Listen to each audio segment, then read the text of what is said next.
तो कहानी कुछ इस तरह से शुरू होती है जहां हमें 5 पुराने दोस्त दिखाए जाते हैं जो कि बहुत दिनों बाद मिले थे, जिनका नाम ल्यूक, डॉम, हच, फिल और रॉब था। अब ये लोग साथ में ट्रिप प्लान करने का सोच रहे होते हैं और सब लोग अपने अपने हिसाब से डेस्टिनेशन सजेस्ट कर रहे थे। अब इन सब में से रॉब सजेस्ट करता है कि उन लोगों को हाइकिंग के लिए स्वीडन जाना चाहिए, लेकिन ये सजेशन बाकियों को पसंद नहीं आती और सब लोग उसका मजाक उड़ाने लगते हैं। अब ये 5 लोग बार से बाहर निकलते हैं। तब ल्यूक और रॉब एक शॉप में वाइन परचेस करने जाते हैं। अब शॉप में एंटर करते ही इन लोगों को एक इंजर्ड औरत दिखती है जो कि शायद इस दुकान की शॉपकीपर थी। तभी 2 चोर वहां आके शॉप को लूटने लगते हैं। यहाँ इनको देखकर ल्यूक छुप जाता है, पर उसका दोस्त रॉब नहीं छुपता। अब रॉब और उन चोरों में झड़प हो जाती है और उसमें से एक चोर रॉब पर बड़े से चाकू से हमला कर देता है और अब खून से सना रॉब वहीं अपना दम तोड़ देता है। अब अगले सीन में हमें 6 महीने बाद की स्टोरी दिखाई जाती है, जहां हम ल्यूक और उसके बाकी दोस्तों को हाइकिंग करते हुए देख पाते हैं। ये लोग हाइकिंग करने स्वीडन आए थे, जैसा कि रॉब का सपना था। अब यहाँ हमें पता चलता है कि उस इंसिडेंट का सबसे गहरा प्रभाव ल्यूक पर पड़ा था और उसको अंदर से ये गिल्ट खाया जा रहा था कि अगर उस दिन वो नहीं छुपता तो शायद उसका दोस्त बच जाता। अब सब लोग यहाँ उसे समझाते हैं कि ल्यूक की वजह से कुछ नहीं हुआ। अब ये लोग एक स्टोन पर रॉब की फोटो रखकर उसके नाम पर वाइन के एक एक घोंट लेते हैं। अब ये लोग वापस जा रहे होते हैं, जिसमें चलते चलते फिसलने के कारण डॉम का पैर मुड़ जाता है और उसका एंकल हर्ट हो जाता है। अब लॉन्ग कट रास्ते से ना जाते हुए ये सब लोग डिसाइड करते हैं कि शॉर्टकट यानी कि जंगल के रास्ते से वो लोग जाएंगे। अब जंगल में घुसते ही उन्हें यहाँ पर पेड़ पर एक लटकी हुई डेड बॉडी दिखती है जो कि किसी जानवर की थी और उसे किसी तरह से नोच रखा था। अब एक मोमेंट के लिए ये लोग डर जाते हैं, पर इग्नोर करके आगे बढ़ने लगते हैं। आगे ये लोग नोटिस करते हैं कि पेड़ों पर किसी तरह के एंशिएंट सिंबल्स बने थे। अब ये लोग इसे भी ज्यादा सीरियसली नहीं लेते और आगे बढ़ने लगते हैं। अब रात होने लगती है और तभी बारिश स्टार्ट हो जाती है। तो ऐसे में आगे बढ़ते बढ़ते इन्हें जंगल के बीचों बीच एक वुडन कैबिन दिखता है और अब ये लोग बारिश से बचने के लिए इस कैबिन में स्टे करने का सोच लेते हैं। अंदर जाने पर इन्हें पता चलता है कि ये कैबिन बहुत दिनों से खाली पड़ा था। यहाँ इन्हें कुछ लॉकेट्स दिखते हैं जिन पर वही सिंबल्स बने थे जो इन्हें पेड़ पर दिखे थे। अब इसी घर के फर्स्ट फ्लोर पर इन्हें घास से बना एक स्टैचू की तरह लगने वाली चीज दिखती है जिसका सर नहीं था।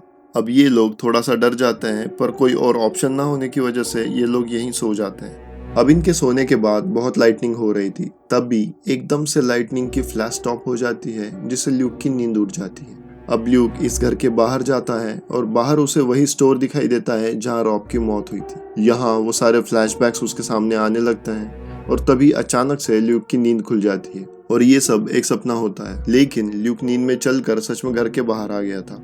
अब वो देखता है कि उसके सीने पर 4 चोटें थी जिसमें से खून आ रहा था। अब ल्यूक अंदर जाता है और तब उसे पता चलता है कि वो अकेला नहीं था जिसे बुरा सपना आया था, बल्कि सारे दोस्तों को कोई न कोई बुरे सपने आए थे। यहाँ हम देख पाते हैं कि हच डर से अपनी पैंट गीली कर चुका था और फिल पूरी तरह से बिना कपड़ों के उस घास के बने स्टैचू के सामने ऐसी पोजीशन में बैठा था जैसे कि उसकी पूजा कर रहा हो। अब थोड़ी देर बाद ये सब लोग होश में आते हैं और अपना अपना सामान उठाकर इस जगह से निकल जाते हैं। ये लोग इतना डरे होते हैं कि ये अपना अपना नाइटमेयर एक दूसरे के साथ शेयर भी नहीं करते। अब आगे इन लोगों को पता चलता है कि ये लोग इस जंगल में खो चुके थे। तो अब अचानक से डॉम को एक कच्चा रास्ता दिखता है और उसके अनुसार ये रास्ता पक्का किसी गांव की तरफ जा रहा होगा और उन्हें शायद वहां कुछ हेल्प मिल जाए। अब सब लोग एग्री करते हैं और इस रास्ते से चलने लगते हैं। अब कुछ देर बाद इन्हें फिर से रियलाइज होता है कि ये कहीं पे भी पहुंच नहीं पा रहे थे। अब ल्यूक एक ऊंची जगह पर जाके रास्ता ढूंढने की कोशिश करता है, लेकिन तभी उसे अचानक से एक लंबा सा दिखने वाला क्रिएचर दिखता है।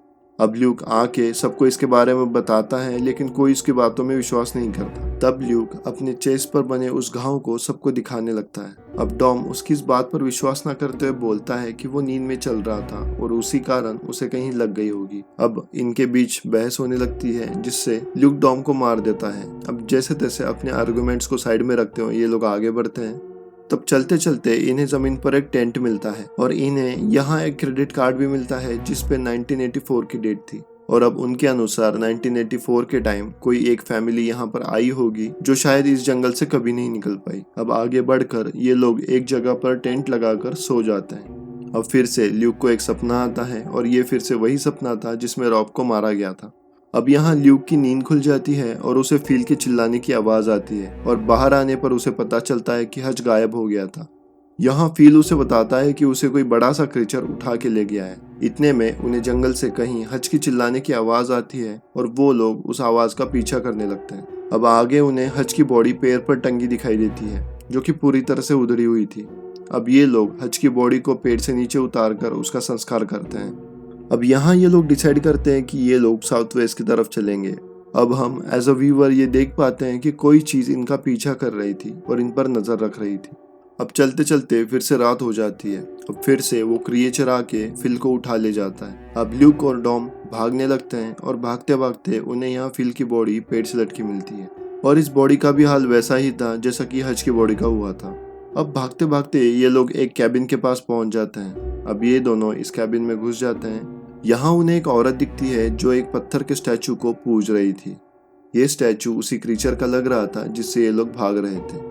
अब आगे इन पर कहीं से हमला होता है और ये दोनों बेहोश हो जाते हैं। अब अगले दिन सुबह इन्हें होश आने पर ये देख पाते हैं कि इन्हें एक कैबिन में बांध कर रखा हुआ था।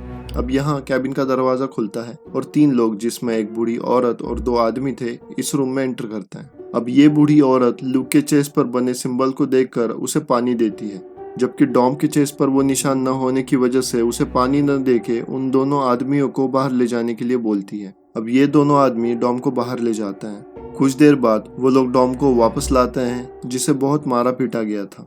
अब आगे डॉम बताता है कि ये लोग उसकी बलि देने वाले हैं और उसे उस कैबिन में भी यही सपना आया था। और वो आगे बताता है कि उसने अपने सपने में अपनी वाइफ गेल को भी देखा था। अब कुछ देर बाद ये लोग डॉम को कैबिन से उठाकर ले जाते हैं और उसे एक क्रॉस पर बांध देते हैं और कुछ मंत्रों का उच्चारण करने लगते हैं। तभी डॉम को जंगल से कोई आता हुआ दिखाई देता है और गेस व्हाट, ये उसकी वाइफ गेल थी। अब गेल डॉम के पास आती है तभी हम देख पाते हैं कि वो एक्चुअल में क्रिएचर था जो गेल का रूप बदल कर वहां आया था। अब वो क्रिएचर डॉम को मार देता है। वहीं दूसरी तरफ ल्यूक कैबिन में बंधा हुआ था। वहाँ एक लेडी आती है और बताती है कि उसके दोस्त की बलि चढ़ चुकी है और वो ये भी बोलती है कि उसके चेस्ट पर बने निशान इस बात का सिंबल है कि उसे भी चुन लिया गया है, यानी कि अब उसे यहीं रहकर उस कम्युनिटी के साथ उस क्रीचर को पूजना होगा और वो क्रीचर ना हो के एक प्राचीन देवता है। आगे वो ये भी बताती है कि इस देवता को पूजने वाले को ये देवता अमर बना देता है और इसी कारण ये सब लोग इन्हें पूजते हैं और बदले में इनको इंसान की बलि चढ़ाते हैं। अब आगे वो लेडी बताती है कि कुछ देर बाद एक रिचुअल होगा जिसके अनुसार उसे उस देवता के आगे झुककर इस कम्युनिटी का हिस्सा बनना होगा और अगर कोई उस देवता के सामने इस कम्युनिटी का हिस्सा बनने से मना कर देता है तो उसे वो देवता मार देंगे और पेट पर लटका देंगे। अब उस लेडी के वहां से जाने के बाद ल्यूक खुद को छुड़ाकर वहां से भागने लगता है। अब वो एक कमरे में पहुंच जाता है जहाँ वो कुछ बॉडीज देखता है। ये बॉडीज काइंड ऑफ सड़ रही थी। अब उन बॉडीज के पास जाने पर उसे पता चलता है कि ये बॉडीज अभी भी जिंदा थी। अब यहाँ हमें ये समझ आता है कि भले ही ये क्रीचर सबको अमर बना देता है पर अमर होना कोई वरदान नहीं बल्कि श्राप था और ये बॉडीज इन्हीं के ग्रुप के पुराने सदस्यों की होंगी और जिनका अमर होने की वजह से ये हाल हुआ था। अब ल्यूक इनकी बॉडीज को आग लगा देता है और उस रूम से बाहर आता है। आगे वो एक गन के सहारे एक आदमी को भी मार गिराता है।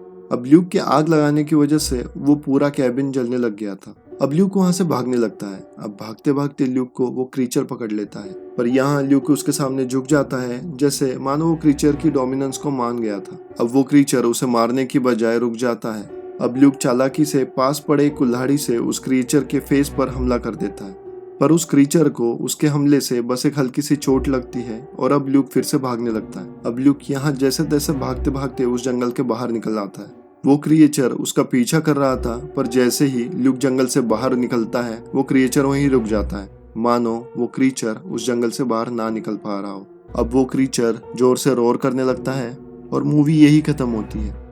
तो इस तरह से हमने द रिचुअल मूवी की एक्सप्लेनेशन सुनी। अगर आपको ये एक्सप्लेनेशन अच्छी लगी होगी तो प्लीज लाइक करें। आगे ऐसी ही कहानियाँ और हॉरर जॉनरा से संबंधित कंटेंट के लिए चैनल को सब्सक्राइब कीजिए और लाइक देके हमें सपोर्ट कीजिए जिससे हम ऐसी ही और कहानियाँ आपके लिए ला सकें। और अगर आप कोई सजेशन देना चाहते हो तो प्लीज कमेंट कीजिए। धन्यवाद।